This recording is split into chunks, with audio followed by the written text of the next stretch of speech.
tear us apart again. Love will tear us apart again.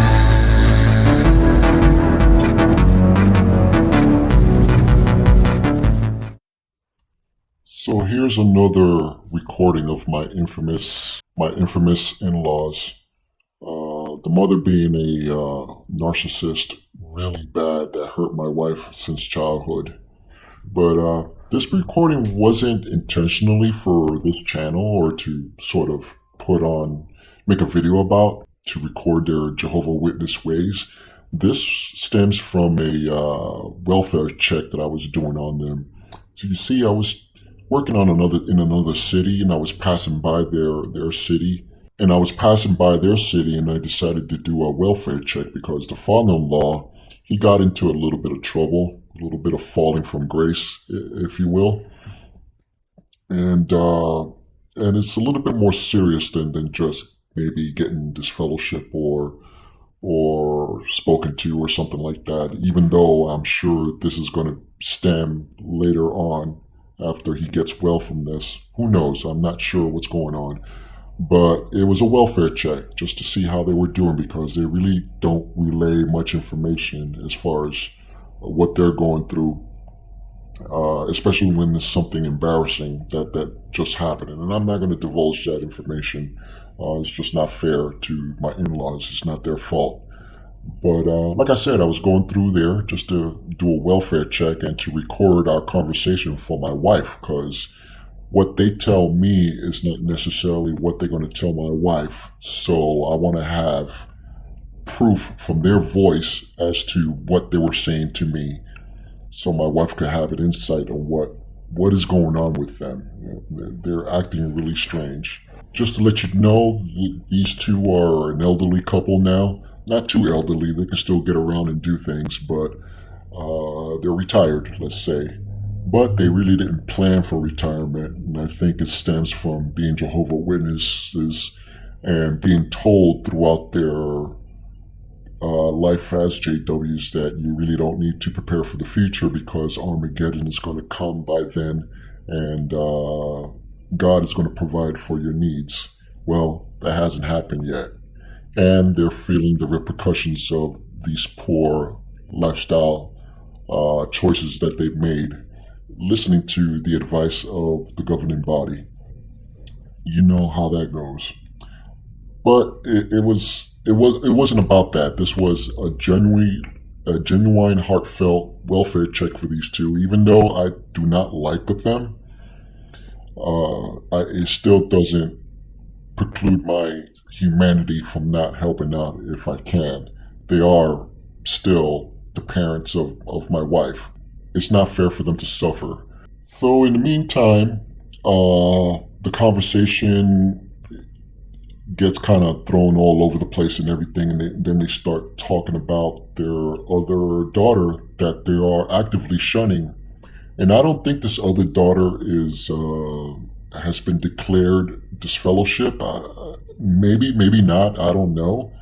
But in any event, when she woke up, and then she started doing a little bit of, little hints or activism on Facebook, and everybody saw it, and they jumped to conclusions and overreacted, as JWs would if they see something that goes against their religion in a way. And really, if you looked at the post, it really wasn't all that, really. But it was enough for the family just to spaz out.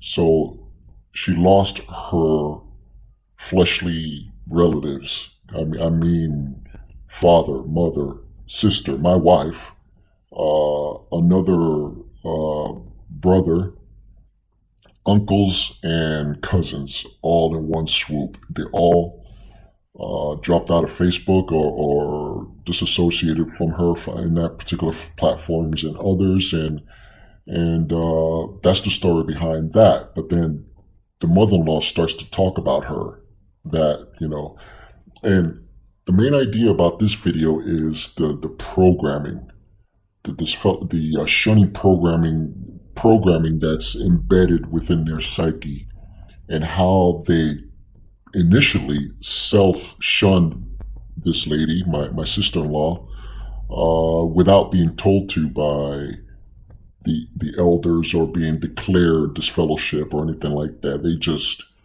automatically put that wall up and sort of gaslighted my sister-in-law, saying, no, we are not shunning her, she shunned us. And that particular term there is one of those mantras that the Jehovah Witnesses have, like, the light is getting brighter, or, no, you did not shun us.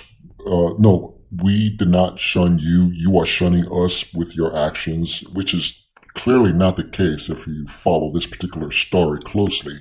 I'm not going to divulge too much, but my sister-in-law really was trying to reach her relatives. She wasn't shunning them whatsoever, but the jargon and the just the whole process of all this just frustrated my sister-in-law so much that she basically gave up on them, because the Jehovah Witness mindset and that ugliness that goes along with it just took over, and that was it. So here's part of the conversation in that regard. As we were talking, if something ever happens to us, so then, first my brother would pay my brother, and then it would be no, and then it doesn't have anything to do with us, which is heartbreaking. Such a good kid, and just have her. I think she does, Well, the thing is, it hurt really bad. It really did a number on her. Not really. She's. Well, we talk about it all the We still time. have the door open for all of us too, waiting for her to come to her senses. Now, what kind of senses would that be? No.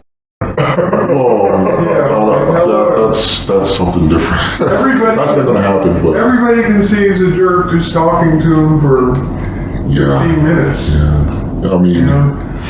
It's the little sister to me. I like her a lot, and you got to realize, I knew her when she was like 15, 16. That's when me and her left. So she's a little sister to me, even though she's adult now and everything. But I got that little older brother respect for her, and everything. And it's like, oh. If she ever would,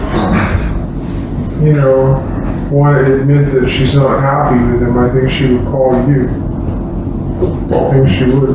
Probably, yeah. Are they looking down? From what I heard, Mitten sometimes calls me and he's on Facebook, so I keep track, and I'm like, hey, say hi to me, and things like that. I don't have direct contact with her, but through him I do, and we spoke, and she's going through school, university. She's getting an education. She seems happy and stuff. Things are doing okay. I know she's safe. And yeah. I don't know if she's going to school full time, but she is going to school. I know that. So she got a loan to go and everything. So that's what her time is spent. That's good. I say she stays busy. And she we spoke and everything, and how would I put it? She doesn't believe in your theology anymore. So, okay. Well, I talked to her about that, and I go, really? And I go, so, do you have something better, or what do you believe in? I don't know. Music, she said, or something. I go, okay, fine, Well, I'm not going to get into it, but on a personal level, myself, I just don't see how, when she was asking questions, or not totally challenging, but asking questions or having a discussion, your brother, he dropped her off of Facebook, and then husband dropped her off of Facebook, and then I think you did too. Yeah, we did. And in that critical time in my mind, being always a leader and everything and stuff, it's like, well, no, that's the time where you should have an open communication and everything, and ask the questions, and as men or leaders, why are these guys running away? And I kind of know, Well, I've been reading it's up. being very critical of us on Facebook and say, well, hey. True, but that's like giving up. I mean. No, but I talked to her, and I might as well talk to a bag of cement. And she just, that was her choice. She didn't want to, she cut us off. Before we ever did that. No, she wouldn't call her dad back. She didn't even say goodbye to us. We wanted to take her out to lunch, and we wanted to give them some money that we had. Yeah, she's angry. But they just left. Yeah. And then I called them. I go, you left. You didn't say goodbye. We wanted to take you out to lunch. And that's the last. And after that, she wouldn't even. When her dad wanted to find out if she's okay, he called her several times. I just want to know, are you okay and where are you? We never called back. So that was her choice. Yeah, but why cut the communications? Why not have an open line? Like, I consider myself this little backdoor way to come back into the family or something. I don't even like Facebook anymore. Yeah, it's BS. I think they're doing censorship and all that. They are. I mean, I would be off it. Eddie, her dad tried to communicate with her. He called several times, and she wouldn't communicate with us. Okay. That was her choice. We never cut her off. She cut us off. Okay. And so then when she started being critical on Facebook, we said, Gotcha. she wasn't trying to communicate with us.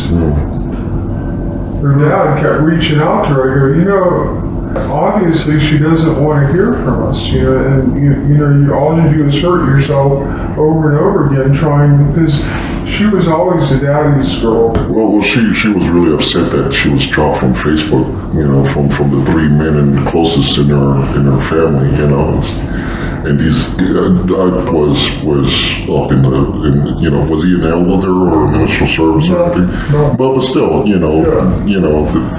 these are the three men that's been closest to her as far as a role model, maybe, or something like that, and just to be dropped off. Maybe she expected it. I don't know, but anyway. On a lighter note, the girls are doing good. Yeah. At this point, I kind of caught myself because the mother-in-law, she said she started to talk about my sister-in-law in a negative light, throwing her under the bus pretty much. And by the way, during the same conversation, she threw under the bus her other son that's not a Jehovah Witness, was never baptized. But the rules for him was totally different from the rules of the daughter-in-law, just because of that cutoff point of being baptized and unbaptized. The son-in-law is getting away with murder, practically, but the sister-in-law, just because she had some doubts and was trying to voice her opinions, was cut down immediately. But in that sense, that's what I was sort of focusing on. I kind of clued into that particular part of the conversation that my mother-in-law started to ramble off on, and she does that pretty good, is ramble off on her narrative of what's going on. And then I started to hone in on that particular part of the subject there about the men in her life cutting her off completely instead of, I'm talking about family, close fleshly family. They were all in the religion together, and if you see someone that's falling off the faith or having some trouble in your opinion or anything like that, you would think, especially in this patriarchal sort of atmosphere that the Jehovah Witness likes to foster, that they would step up and sort of provide some counseling, some leadership, some help, or just basically some family love there to try to embrace her and to find out what the hell's going on, because their mindset about what's going on is going to be totally different, but still there's a little degree of love behind that, no matter who you are or what the subject that is. If you see somebody in trouble, your first instinct is to step in and help out in whatever way. And anyway, I just didn't understand that whatsoever, and I started honing in on that and sort of trying to figure out what were you guys thinking? Why such a harsh sort of, reaction to something? I knew what I was doing. I knew I was honing in on their theology and the backwards way of thinking in that regard. But I sort of caught myself thinking, hey, wait a minute. You weren't there to confront them on issues. You were there to sort of do a welfare check on their well-being. And as far as the father-in-law, I know he's in the dumps as far as, attitude and maybe depression. Depression is definitely there. So I didn't want to trigger him in that regard going into this other failure in his life of not rearing his children the way he wanted to, basically forcing them into being, what they want them to be, especially the mother-in-law. But anyway, it wasn't about that. This whole trip was not about that at all. And I sort of caught myself during this conversation, and I said, let me scale this back. It's not about this. It's about their well-being.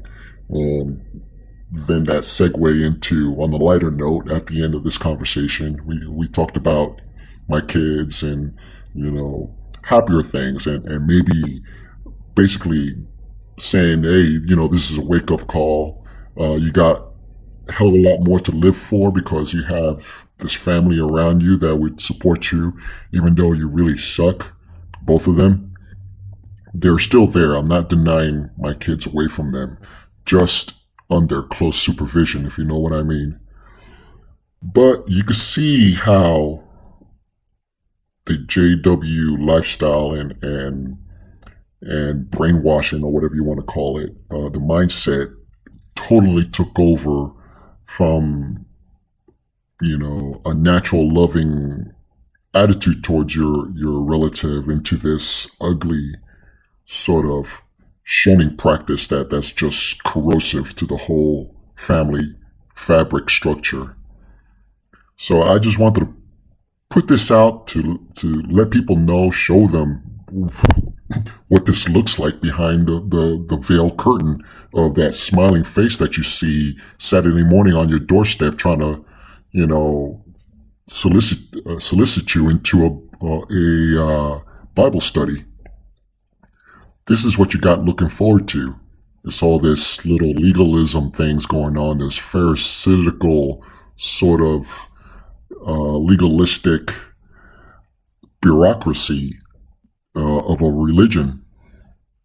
And the bottom line, if you really follow their theology, you're not following the right Jesus. He is not your mediator, and you are going to be annihilated according to their theology, or in some of the more fundamental religions, you're going to burn in hell for the rest of your life. If you believe in that particular, part of theology. Or if you're like me, an agnostic, and if you go through this religion, your freedom will just be stifled to almost, suffocation. There you have it.